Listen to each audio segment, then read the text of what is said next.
Welcome to this session, Empowering Caregivers, Navigating Care Options for Seniors.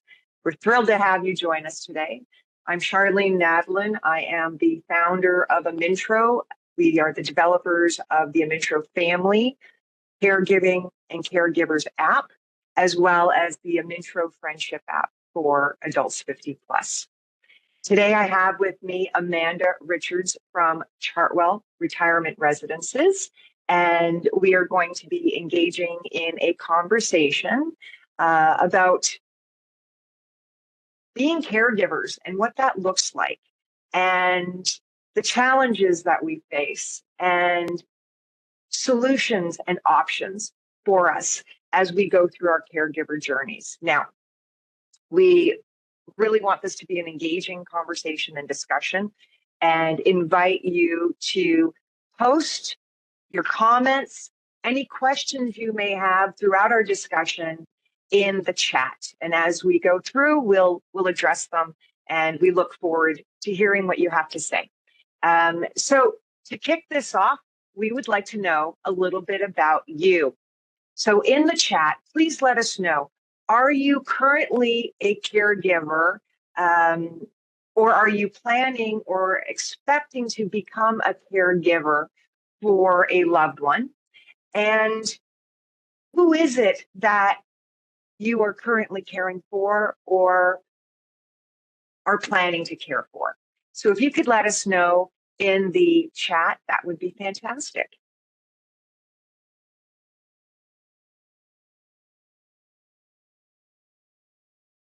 So for those that might not be familiar with this platform, the chat is the little talk bubble to the far right and bottom corner of your page.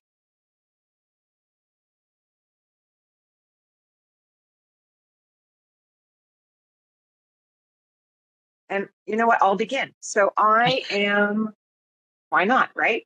I am a caregiver to my mom. She's 80 years old, and unfortunately was diagnosed with a very severe cancer a few years ago. And so prior to that, she was quite independent. And then I stepped in along with my brother to help her get through a pretty difficult year of chemotherapy and radiation, and are still lending support as she's regained her strength and she's stable and all is good. But yes, I'm a caregiver to my mom. Okay, so we have, this is wonderful. Thank you all. We'll be caring for both parents, ages 88 and 89. Patricia says, my dad. We have a professional caregiver. That's wonderful. Caregiver for my mother, a healthy 76. Fantastic. And Delane is a retirement living consultant for Chartwell, Quail Creek. Welcome. And she connects with many seniors in the community who are caregivers for a spouse and or loved one. That's something we're going to touch upon with our conversation. My parents are aging. They're both still in their 60s. Welcome, Nicole. Never too early to start preparing and planning. We appreciate your foresight. Caregiver for 83-year-old mom. Welcome, Connie. Thank you so much. We're thrilled to have you all here this afternoon. So, Amanda. Oh, we have another one. Hang on. Loving this. Okay, Sean, welcome. I recall meeting you over the weekend, actually. Welcome, Brad, brand new retirement living consultant. So similar to your colleague, I'm sure you are or will be encountering individuals in the community who you can see reflected in what we are, in the other participants here, as well as what we'll be discussing today. So welcome and thank you for your input. Okay. Amanda, tell me about caregivers and caregiving. You've been in this space for many years. We won't say how many. We're not going to age ourselves. But suffice to say, sufficient amount of years that I'm sure you've seen all sorts of dynamics and situations. And so could you tell us a bit more about, caregivers? For sure. And I think, first of all, thank you. Thank you for having me today, Charlene. It's always a pleasure to chat with you and with our Amintro family. We talked a little bit earlier offline about, what is a caregiver? How do you actually define that? And caregiving can mean many things and take many forms, but, basic bare bones terminology, it refers to someone who's providing assistance for someone who might be ill or disabled or aging. Caregivers often help with things like daily activities, their medical needs, some emotional support. And most of the time, caregivers tend to be unpaid family members who are caring for aging relatives. And there's actually over 8 million caregivers in Canada right now who are actually providing that support to an aging family member or friend. And among those caregivers, over a million of them, so of the 8 million, over 1 million of them are actually over the age of 65. And then additionally, we see about 44% of the caregivers in Canada are between the ages of 45 and 64, and they're caring for both an aging parent or parents, as well as their aging children. So they're growing children. So they're part of that sandwich generation, right? We know that the number of seniors that's expected to require some assistance or care is expected to double over the next 15 years. And that's putting a lot of pressure on that caregiving group, if you will. And we were also talking earlier about, how do you know if you're a caregiver? And sometimes you sit back and think, well, do I provide that assistance to a family member or friend? Am I doing some of those informal caregiving tasks, driving people to appointments or helping my mom navigate something on her phone or, coordinating care? And I refer to this as sort of the caregiver creep. All of a sudden, it creeps into your daily routines and habits. And before you know it, you have never sort of signed up for this job of caregiver, but organically, it's become part of your daily rhythms. And so, yes, a lot of the times, caregivers are classified as such, but they don't really recognize it themselves. I can speak from experience during that period of time where I was deep in the throes of helping my mom honestly get through one day at a time, sometimes 1 hour at a time. It's first of all quite overwhelming, very scary because I'm not a Mhm. professional. I'm just a daughter with a mom that was in need. And a sister to a brother that stepped in as well, right? We divided and conquered in the care for our mom. And, um, you know, as I said earlier, she's in a place now, she's pretty solid. We're grateful for that. But our care of her and support of her has continued.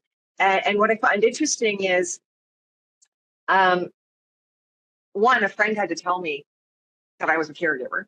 Mhm. I didn't even realize it. Like I said, I'm just a daughter, right? And I think that's important to really look at what we do and recognize that um, these tasks or these responsibilities, or I'm just helping mom out, or dad, or grandma, or whoever, or my spouse, um, Mhm. does take a toll and can look like a daily phone call or swinging by the pharmacy to pick something up, or to the other end of the spectrum where it is uh, a deeper, more profound um, responsibility or form of care or requirement. If you're dealing with a loved one with medical conditions. I have a few Mhm. friends that are in that situation, and so it runs a spectrum, and all of it is caregiving. All of it is. Exactly. Exactly. We often hear that word and we think, oh, well, I don't provide hands-on medical care for a loved one or a friend, so I'm not a caregiver. But if you're the one sort of providing even that emotional support, the companionship, the check-ins, just sort of making sure that they are okay in their day-to-day activities, you are a caregiver, and it does sort of become part of your regular routine. Yeah, 100%. Now, I mentioned earlier, and I'd like to, to get into this one. For me, it was very overwhelming. I know for the people in my space, my friends, they're struggling, and it's heart wrenching. And so, we assume this role and take on a responsibility, I think, with a lot of love of caring for somebody. And we forget and or disregard caring for ourselves, which I experienced. Mhm. Caregiver burnout is a huge reality, and yet it's something that we overlook, but it is so integral to being able to continue to support our loved ones. So, talk to me about self care as a caregiver, and you know, where can we find information? Why is it so important? Absolutely. And I think before we can talk about self care, we have to identify what are some of those signs that maybe we need a little bit of assistance with this. So, when we think about caregiving, there's a significant emotional and physical and even financial impact that can go along with it. And we know that those who are looking after or supporting the care and daily lives of another often experience a range of emotions, right? A lot of people find a lot of joy and fulfillment. We want to look after our family member, our spouse, a loved one. Um, but there's also there's the reality of experiencing frustration and stress and sadness and burnout. And probably the most common one that I hear about in the, many, many years I've been in this industry is guilt. There's a lot of guilt associated with, I shouldn't feel this way. I should be looking after this person who perhaps looked after me my whole life, and now it's my turn to look after them. Why do I feel guilty? And those feelings can really start to eat away at people in their caregiving journey. There's also a physical toll associated with it, right? A lot of the time, if you are feeling guilt or stress or frustration, it can lead to other things in your life. So, lack of sleep, maybe some fatigue, that will increase your stress again, and it becomes this sort of vicious cycle. And then there's also the health implications that can go along with that. So sometimes in those extreme circumstances, we see someone who sort of goes, and then all of a sudden the physical demands of caregiving reach a bit of a breaking point, and you either you're more susceptible to catching a cold or getting sick or even having some kind of a physical injury because your body's just saying, okay, we need a little bit of a break here. Enough is enough. Um, and then there's also the financial piece of it, right? Which I don't know that everyone always considers, but depending on the level of support that you're providing for a loved one or a friend, you could experience some financial burdens from opportunities to not work as much. So if you're taking time out of your working hours to care for someone, you have that reduced income because of it. There's also a lot of out of pocket expenses that go along with supporting someone throughout their caregiving journey. So if someone is at home and they require some additional support, or if you're funding some of the care and services that they need, there can be a financial implication as well. So, if you are experiencing any of these things, first of all, please know that it's completely normal and it is expected. We see people who are in various segments of the caregiver journey all the time, all day at Chartwell, and we're very familiar with what these feelings look like. And so, there are some resources that you can also tap into to make sure that you have what you need to look after yourself. Because if you're not able to look after yourself, you're not able to look after someone else, right? Self-care is very, very important. On our website, on chartwell.com, you can actually find some really great resources. One of my favorites is a blog article that Dr. Amy Dupree, a partner of ours, did for us a couple of years ago. And it's just sharing some best practices and tips and tricks on how to take care of yourself as a caregiver. So taking care of your own health, as we know, is going to make you a better caregiver for a loved one. You're going to have more energy, you're going to be more relaxed, and you're going to be able to look after everything again. So we also have a couple of tips and tricks that you can look after. So you can take a look at the screen here. Mariela has shared with us some of the ideas that we've put up there. Looking after your own physical needs, whatever that means. For some people, that means having a nap. For other people, it means going for a run. For others, it means going to the doctor and finding out if there's anything that they need to do to look after themselves physically. Staying connected with others. There are so many opportunities to connect with other people who are experiencing the same thing. Webinars like this are great because you can chat with participants, you can learn from each other, you can attend caregiver support groups in your community, you can just go out for a coffee or a tea with your friends and have an opportunity to unwind. But that ability to stay connected with people in your inner circle or expanding that circle is really, really important. Make sure you take some time to do the activities you enjoy. If I need to decompress and relax a little bit, you will find me out in the woods or in the middle of the lake on my paddleboard. You need to find time for those activities that you enjoy.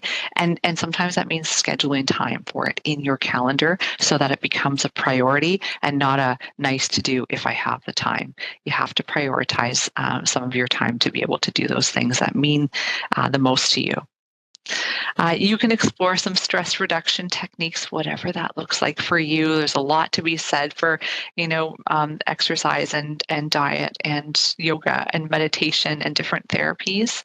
And then be really realistic about what you can do and what you cannot do daily. When you get to a certain point and you think you're reaching a little bit of that caregiver burnout stage, that I need a break, something's got to give stage, take a look at what you're doing in a day and be very realistic with yourself to decide what can go and what has to stay. And then maybe start working with family members and friends to look at the things that need to go. And then finally, if you are at a stage where it is just too much and you need a break or you recognize stage is coming up, then we're going to talk a little bit later on about respite care for your loved one or for yourself sometimes if you are the caregiver. Having a bit of a break away from the situation can let you sort of recharge your batteries and then come back into it fresh and ready to go. So these are really, really important things to consider. But circling back to that initial feeling of guilt, we feel guilty when we don't love what we're doing all the time with caring for a loved one. And so sometimes those feelings of guilt can overshadow the ability for us to actually get out and do some of these things to take care of ourselves. So really important you take care of yourself so that you can continue to take care of a loved one. I love these. I love that Chartwell has resources, blogs and content and information for the families, for the family caregivers. It's really one of the things that I really admire about Chartwell is that you're really taking care of families. It may seem that it's perhaps an individual or the individuals, but truly at the core, it's families. And I've got lots of questions for you as we go on. I think that one of the key pieces and takeaway items for me in what you've just said is being okay with what we're feeling as a caregiver. Mm-hmm. There's a lot of emotions that are maybe perhaps negative, or I went through feeling this is a shameful emotion or thought of mine, the anger, which all stemmed from fear of the unknown, fear that I was messing up, fear that I wasn't doing the best, or I wasn't making the best decisions for my mom because I wasn't sure. And it's okay. I've spoken to many people in my reality or going through similar, not identical, but similar scenarios. And there was a lot of commonality. Fear's a big one, the anxiety, the guilt, and even shame for thinking what you're thinking temporarily. That's all part of the overwhelm. That's all part of it. And we're allowed to have those feelings. It's okay because it's not unique to me or to you type thing. This is it's commonplace. And I think when we realize that it is actually the norm, it is normal, we can forgive ourselves perhaps, love ourselves more perhaps, and open our eyes to finding the time and realizing we need to be a priority as well. And I sort of think of the situation if you're in a plane and there's an emergency and the oxygen masks come down. The instruction is for family, parents, the mom, the dad, put it on first, then the child. Right? Exactly. Why? Because the parent is the caregiver. Exactly. So we're now at a point where the roles are slightly reversed, but the same methodology, the same principles apply. We have to take care of ourselves in order to be strong and capable of taking care of our loved ones when they need us. So I appreciate so much how Chartwell, as I said, really focuses on family. And so with that said, I'd like to understand more about retirement living, senior living, and the supports, how it supports obviously the senior, how it supports caregivers. Yeah, really, really good question. And I think that if you're looking at senior living and retirement living in particular, one of the biggest things that we're able to do is accommodate those, the breaks, the short stays. But then we also have, the ability and the unique specialty of accommodating people long term, because sometimes living at home is just no longer an option, or it gets to a point where we want to see people benefits of retirement living and really thrive in that environment. And some of the most common reasons that people would call us in the first place is, if a loved one is starting to experience poor nutrition or eating habits, or, you can see some signs of dehydration. If there's a lack of socialization and companionship, we talk a lot about caregiving, and sometimes that is that daily phone call to a loved one. But if that's, they don't have a lot of other socialization or stimulation going on, there can be a lot of isolation and loneliness that happens in those environments. So a lot of the time people will call us because of that lack of socialization.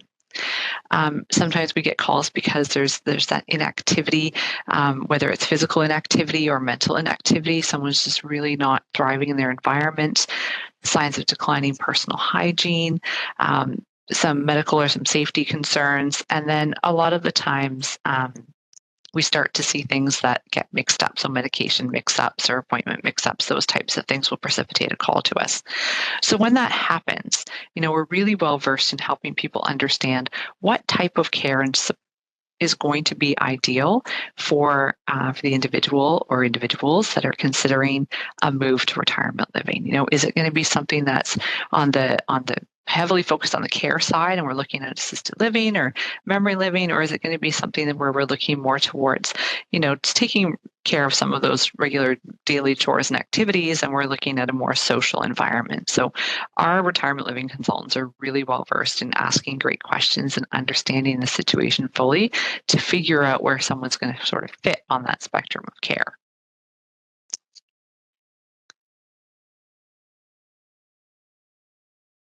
I think what comes to mind immediately is that we always will be our loved one's relative. Like I said, I'm my mom's daughter, that sort of thing. And our caregiving, it will never end. It doesn't, while she's in my life, it won't end. What I'm hearing, though, is that there are, that senior living and retirement living with Chartwell, there's so many various options and, let's say, levels of living, as you mentioned. What that does is supports my mom 100%, and will alleviate a lot of the responsibility that I've been carrying. It takes it off of my hands, and allows me to become more of her daughter again. Right? Like you mentioned, medication mix up. We went through that. It wasn't until I stepped in that we discovered, not just a mix up, but doubling up of medications for the same thing, because Dr. A wasn't talking to Dr. B and the pharmacy didn't catch it. Right. And that can cause all sorts of, dizziness, falling, and then that's a whole other can of worms type thing. And so I think for me, I totally see how retirement living or senior living, assisted living, whatever the case may be, is good for my loved one on such a huge level. But it's also an option that I need to consider as well with my mom, right? Like,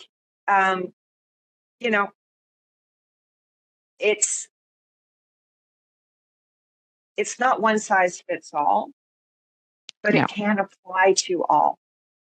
Well, and I think maybe what might be helpful is if we sort of run through, the gamut of services that are available, those different levels of care, because there's still a lot of confusion out there. When people talk about retirement living, they think long-term care or nursing homes, and that's not the case. But there is so much that can be accommodated in retirement living. So retirement living itself encompasses, at Chartwell at least, different levels of care that are available. So the first would be sort of independent living or senior apartments. And what this looks like is exactly what it sounds like, an apartment within the larger building that has its own, bedroom or bedrooms. You have your own kitchen, you can do your own cooking, but you have access to all of the services and amenities that the retirement home has to offer. So if you wanted to participate in activities, you want to join for outings, you want to take advantage of meals or housekeeping, and then of course 24-hour emergency response. So residents are still really independent, doing their own thing. In a lot of cases, they're still doing their own cooking. But if they so desire, the opportunity to be as social as they like is there. You participate in all of the activities and events, but you have, you're still doing your own activities of daily living, very independent. We then have independent living or independent supportive living. So this is probably the most common type of accommodations at Chartwell. We have suites or small apartments where someone still has their own, of course, independent living space, whether it's a studio or a 1-bedroom or a 2-bedroom, but then they have access to all of the services and amenities. There's, meals are provided and housekeeping is provided, and some assistance with activities of daily living can be added on a la carte if needed. And so if someone requires physical assistance in the morning, getting up, getting dressed, or in the evening or throughout the day with any of their, bathing, grooming, toileting needs, that can be accommodated. Medication management is a very popular service in this style of living, but residents are still, very much integrated in the community. There's lots of opportunities to be as social as they would like to be and enjoy the activities and amenities in the residence. We then have assisted living, and assisted living is really for residents who have advanced physical care needs. So there's, perhaps people who require full assistance with their activities of daily living, with mobility, with getting to and from activities. Our assisted living programs are designed to accommodate special diets and to accommodate the physical requirements of our residents. So some of our programs and things will be tailored to suit our residents who require more assistance with sort of the physical activities of daily living. And then finally, we have memory living, or in some cases, memory care. And this is a special area in the property that is designated for people with Alzheimer's or Alzheimer's type dementias. So it is a secure area in the residence, just because we don't want residents here who are at risk of leaving the area, not knowing how to get back, or walking out the front door, not knowing how to get back. So it is secure. We have highly specialized trained staff in these areas, and then more assistance with those activities of daily living is provided here. So, all of the meals, the medication, assistance with going about their daily routine is included. And then we have specialized programming in place for people with cognitive impairment. So lots of stimulating activities that are designed to support our residents in that environment and meet them where they are in their dementia journey. So really great options. I think the biggest misconception is people will say, well, eventually I'm going to need to move to long-term care, or how much care can you actually do? Retirement living can actually go up to and including palliative care, as long as the resident is safe and we have the services available to support their specific needs. So, a lot of the time people will say, oh, they'd have to move out eventually. That's not actually the case. Sometimes it is. Sometimes someone requires 24-hour acute nursing care, and that would precipitate a move to long-term care. But in many, many instances, we have residents that live with us up to and including end of life. I have so many questions. That is so. I can see the wheels turning. My first question is: you've just gone through what was it? So independent living. That to me is university residence all over again. Getting out, doing my thing, having people to hang with, get in trouble with, socialize with, leaving campus, coming back. That's what I get. Pretty much sums it up. Right? Okay. Then as things, let's say, and so then assisted was physical needs. You need a little bit more support because of physical restrictions type thing. Then we go into memory living and memory care. It's more cognitive. First question is, can a resident fluctuate from one to another? And I'll give you where I'm going with this. My mom, very independent. Okay. Then she needed a lot more care during that year of intense therapy. Could she, for example, go from independent living to assisted living, let's say structure or program, and then when she no longer needs assisted but wants to, she's really back to independent living, which is the case right now. Can residents fluctuate upwards? I understand the progression and maybe needing more. But what about there's in a situation where needing less? Absolutely.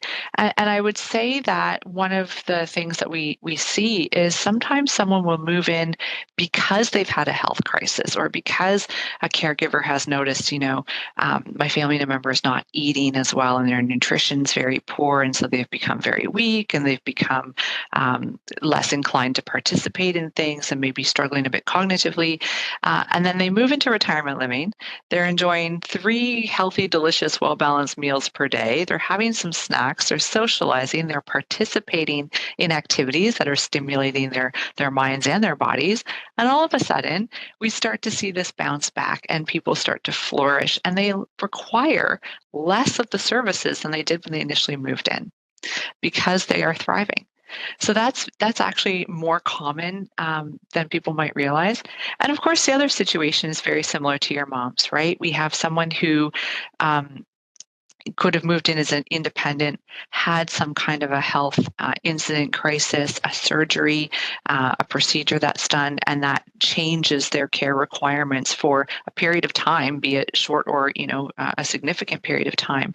And then as they recover from that instance, and they regain their mobility and their strength, and they're able to do things again on their own without that assistance, we can scale back the amount of services and care that we're providing. So that's the beauty of this sort of a la carte model, is that you can layer in services as you need them, and then you can scale them back as you don't. It's very, very flexible.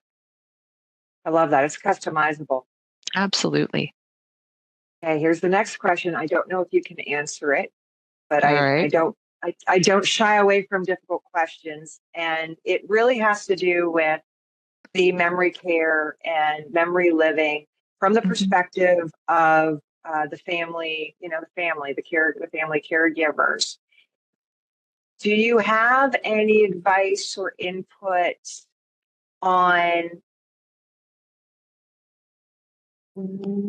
when to consider, memory care and memory living for a loved one? I have a handful of friends right now with a parent that has Alzheimer's or dementia, various forms of, and they're experiencing the progression, Yeah. and they're doing their best to care for dad, um, some cases mom, Hmm. um, at home, and some cases they're juggling this. Various siblings are juggling and trying to, and they're dealing with. They're being hit by financial challenges you mentioned earlier.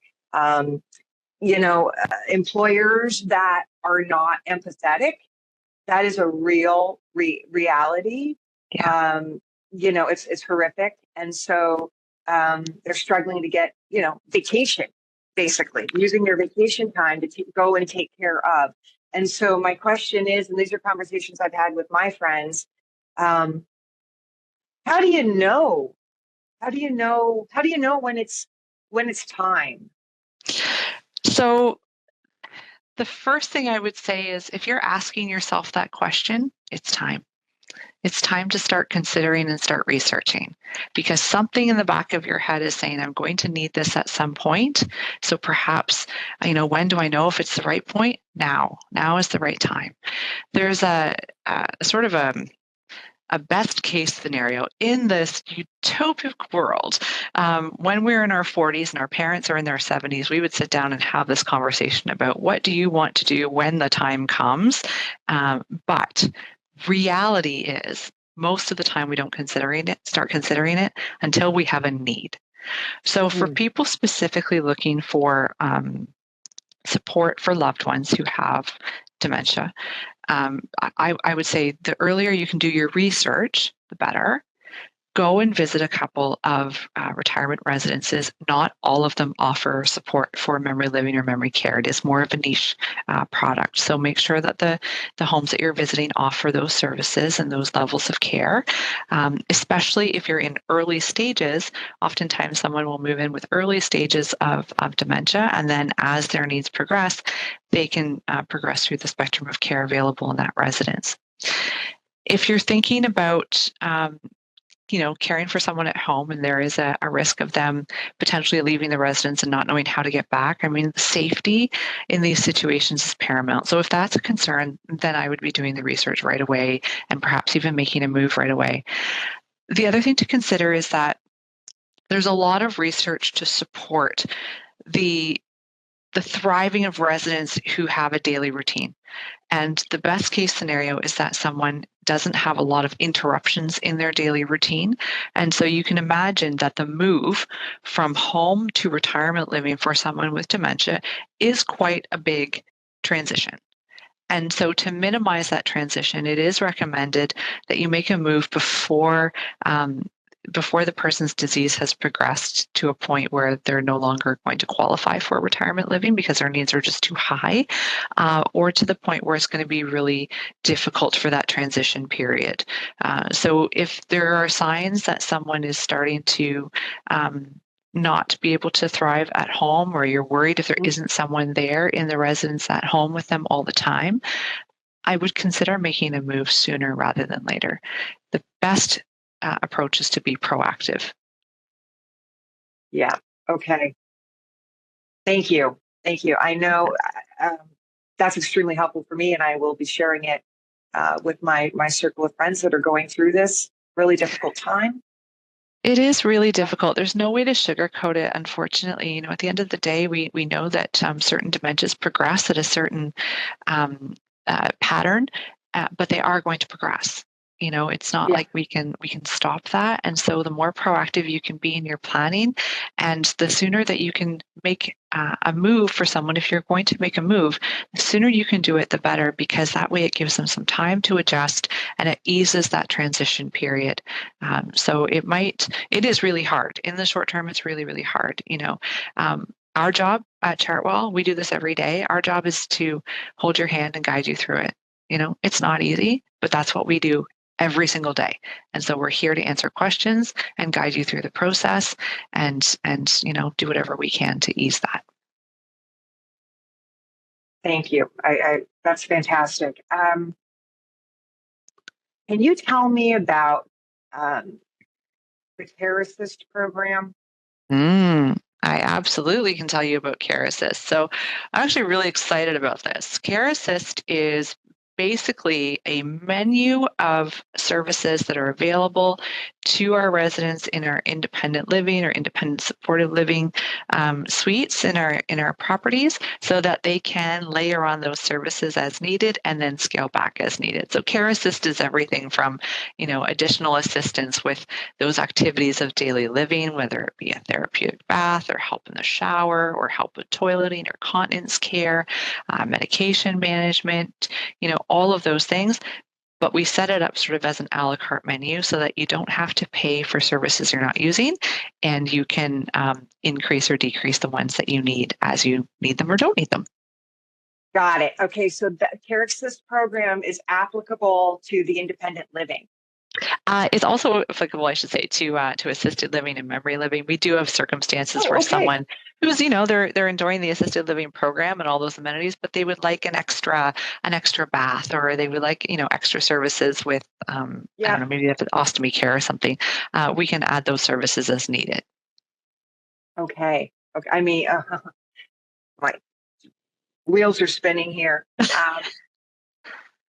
I'm just having a flashback to that really particular year that was I know pretty intense for our family. And you're mentioning actions or activities that I did for my mom during that period, and led to the exhaustion and a lot of struggles for myself. I would do it again, but I definitely, would do it very differently, looking at the possibilities here of really getting support all in one place too, right? And giving me peace of mind. That's huge. Like, it's the peace of mind, right? All in one place that I can come and I can just enjoy being with my loved one. Which leads to, I want to go back to me. It's about me. It's about the caregiver, and talk to me about what would be, immediate solutions right now. We've talked about, I 100% agree with you, being proactive. Knowledge is power. There's a reason why that's a popular phrase on t-shirts and coasters. Exactly. But it's true. It's empowering, right? And I'm a very A-type personality, a driver personality for those that, know me.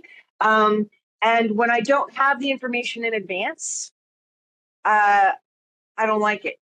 I like having knowledge. I like having the information before I need it, so that when, not necessarily when I need it, but I can already forecast, I can foresee, and I'm calmer because I'm prepared, because I have all my ducks in a row, which is a phrase that I use all the time. I have my ducks in a row, so I'm not going to be blindsided here, and I will be well equipped to make the right and the best decisions for my loved one and for us as a family. So, immediate solutions for me, for us caregivers.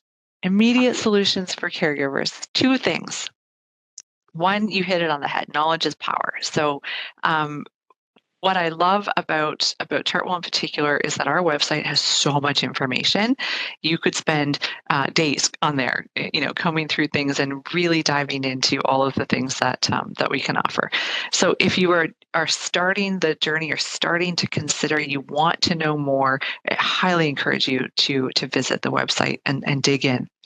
The second, however, is that I think for a lot of people who are sort of at that point where they either need a little bit of a break, or they just want to sort of test the waters with a loved one and see what is retirement living all about. We do have respite stays available in most of our residences.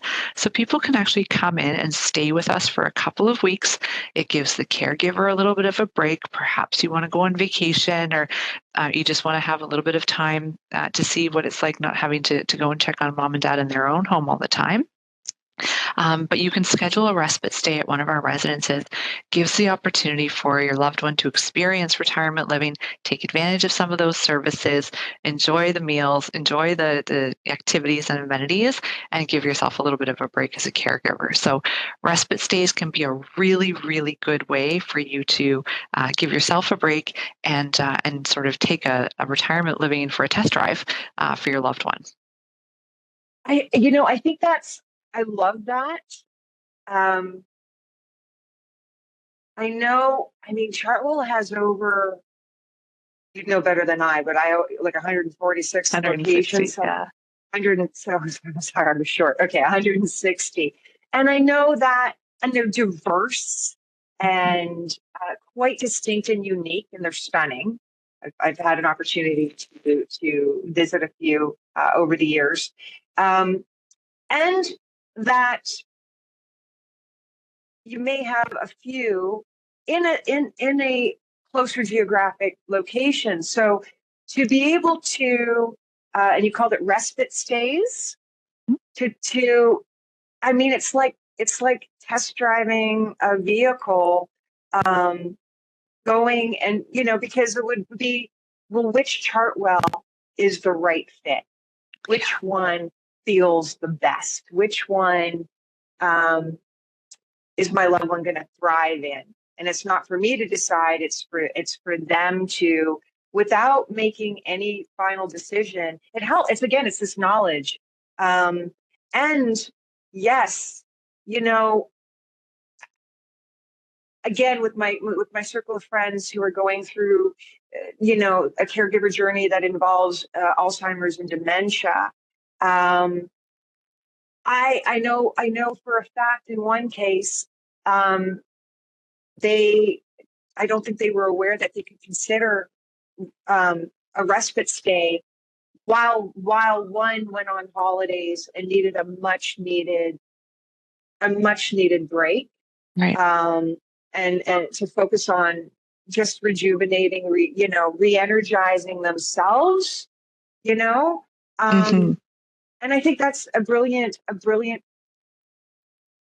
huge option and opportunity for caregivers to be able to, whether it's take a break and their loved one gets to, test drive senior living in their area, or business travel.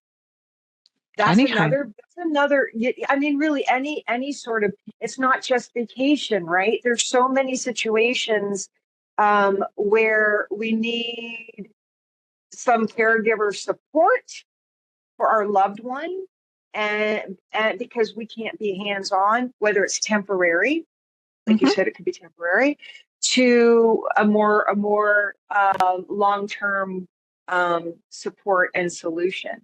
So I think that's brilliant. It's a lot of information, and the realization is there really is a lot of support available for me, for we families, right? In helping us care and love our parents, or in some cases a spouse, and other family members that we step in to support because we love them and we want them with us for as long as possible and as well as possible. And I think that's the key thing here. So Thank you so much. Thank you all for joining us today. And thank you for your input and comments and questions. And I know on behalf of Amanda and I, we wish you the very best in your caregiver journey, and the very best for those that you love and are caring for. So thank you.